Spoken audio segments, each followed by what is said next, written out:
நண்பர்களே, இன்ட்ரோவர்ட் பரிதாபங்கள் பற்றி இந்த வீடியோவில் பார்க்கலாம். யாரை பற்றி? வேறு யார்? நான் வெயிட் பண்ணுங்கள். உங்களுக்கு வந்து சம்பவம் தெரியாது. இன்றைக்கி நான் பண்ணி வச்ச சம்பவத்தை எங்கள் அம்மாட்ட ஃபோன் பண்ணி பேசிகிட்டு இருந்தேன். எங்கள் அம்மா எனக்கு கழுவி ஊற்றுற ஃபஸ்ட் லைவாக கேட்டு அப்புறம் வந்து வீடியோ கண்டினியூ பண்ணுங்கள். ஃபஸ்ட்டு போய் கேளுங்க. வெளியிடத்துல டக்குனு யார்கிட்ட போய் பேச மாட்டேன்ல, அது வந்து ஒரு பெரிய பிரச்சனையா இருக்காது. நான் வந்து சக்கரை கேட்கவே இருப்பேன். ஓகே, சவுண்ட் கொஞ்சம் அதிகமாக இருக்குது, கம்மி பண்ணிக்கலாம். ஒரு இன்ட்ரோவர்ட்டா பெரிய பிரச்சனையா இருக்காது. என்னது? இல்ல, வெளியிடத்துல டக்குனு யார்கிட்ட போய் பேச மாட்டேன்ல, அது வந்து ஒரு பெரிய பிரச்சனையா இருக்காது. நான் வந்து சக்கரை கேட்கவே இல்லை, ஆனா சக்கரை பில்லு போட்டாரு. நானும் அதை வாங்கிட்டேன். சக்கரை வேண்டாம் 100 மட்டும் சொன்னேன். அவரு போட்டாரு, பேச முடியாது. பருப்பு வாங்கிட்டேன், பச்சரிசி நீங்க கேட்டீங்க. அதெல்லாம் நீங்க பேசாதீங்க, இன்ட்ரோவர்ட் பாவங்கள். அதுக்கப்புறம் இது இருக்குல்ல, பச்சரிசி இல்ல, கோதுமை இருந்துச்சு, கோதுமை வாங்கல. ஏன் வாங்கல? பச்சரிசி மட்டும் வாங்கிட்டு வச்சேன், கோதுமை வேண்டான்ட்டீங்களா?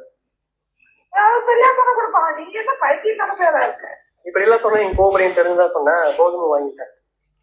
பச்சரிசி மட்டும் கோதுமை வாங்கல, தெரியாத போடுமா? கோதுமை வாங்கிட்டேன் 4 கிலோ.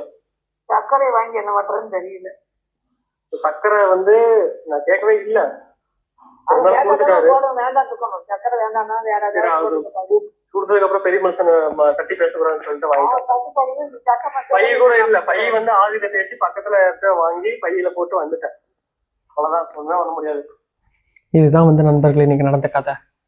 இது என்ன ஹைலைட்னா, இன்னைக்கு நான் ரேஷன் கடைக்கு போயிருந்தேன். அவர்கிட்ட நான் வந்து கேட்கவே இல்லை சக்கரை வேண்டாம். நான் கேட்டது பருப்பு, பாமாயில், அதுக்கப்புறம் வேற என்ன கேட்டேன், கோதுமை, 3 தான் கேட்டேன். அவர் கொடுத்தது, இருங்க ஃபர்ஸ்ட்லேருந்து வரலாம். நான் இன்னைக்கு ரேஷன் கடைக்கு போனேன். நான் கேட்டது பருப்பு, கோதுமை, பாமாயில். ஆனால் அவர் எனக்கு கொடுத்தது பருப்பு, கோதுமை, பாமாயில் ப்ளஸ் சர்க்கரை. அதுக்கு நான் பில்லு பே பண்ணிட்டேன். அண்ணே நான் கேட்கலன்னு சொல்லி சொல்ல முடியல என்னால். ஏன்னா ஒரு இன்ட்ரோவர்ட்டாக இருக்கிறனால வந்துட்டு அவர்கிட்ட போயிட்டு அண்ணே எனக்கு இது வேண்டான்னு சொல்கிறதுக்கு மனசு இல்லை.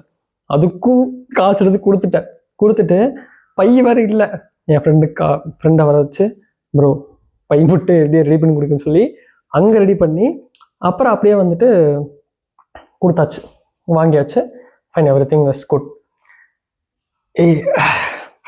இன்னொரு கொடுமை என்ன கேட்குறீங்கன்னா, இன்ட்ரோவர்ட் பரிதாபங்கள் அப்படிங்கிற ஒரு விஷயம் இருக்கு பார்த்தீங்களா. அதில் என் மேலே சாரி கிட்டத்தட்ட 20 வண்டி என் மேலே அடிச்சிருக்கோம். அந்த 20 பேர்த்துக்கிட்ட நான் சாரி கேட்டு வந்திருக்கிறேன். சாரி ப்ரோ அப்படின்னு சொல்லிட்டு வந்திருக்கிறேன். அட் த சேம் டைம் இந்த கடையில் வந்து கணக்கு மிஸ் ஆகி சில்லறையை கம்மியாக கொடுத்துருவாங்க. கண்டக்டரே காசே தரமாட்டார். இந்த எந்த சின்னலும் நான் கேட்கவே மாட்டேன். அண்ணே சரி ஓகே அப்படின்னு வந்துடுவேன். இப்படி தான் வந்து நிலைமை போயிட்டுருக்குது. ஒரு இன்ட்ரோவர்ட்டாக இருக்கிறத வந்து எந்த விதத்தில் வந்து பேசுகிறதுனே தெரியல. ஒன்றும் சொல்கிறதுக்கு இல்லை, ஒன்றுமே பண்ண முடியாது ஃப்ரெண்ட்ஸ். அதையும் தாண்டி என் கூட படித்த தோழர்களோ தோழிகளோ யாராச்சும் அப்படியே ரோட்டில் பார்த்தேன் அப்படின்னா, ஃபஸ்ட்டு பார்த்த உடனே ரொனால்டோ மோருக்கு மாறிடுவேன். எங்கே சந்து கிடைக்குதோ அங்கே குடுகுடுன்னு ஓடிடுவேன். ஏன்னா பார்த்த வந்து பேசிடணும், ஹாய் அப்படின்ட்டாங்கன்னா அப்புறம் போய் பேசணும்னு சொல்லி பார்க்காதவே ஓடிடுவேன். இதுதான் வந்து முக்கால்வாசி நேரம் நடக்கும். ஆனால் என்ன நினைக்கிறாங்க அப்படின்னா, கிளாஸில் எல்லாரும் சரி, வெளியில் இடத்துலையும் சரி, எங்களோட படித்தவங்க எல்லாரும் ஹரி வந்து ஆட்டிடியூட், அவங்ககிட்ட பேசணுனாலே கொஞ்சம் இதாக இருக்கணும் போல், அவனுக்குன்னு ஃப்ரெண்ட்ஸ் கேங்காக இருக்கானுங்க, ஸோ அப்படின்னு நினச்சிக்கிறாங்க. எங்க சார் தானே தெரியும் இது சொல்கிறதுக்கு இல்லை. உங்களுக்கு யாராச்சும் இந்த மாதிரி இன்ட்ரோவர்ட் தெரிஞ்சாங்கன்னா டேக் பண்ணிட்டு போங்க.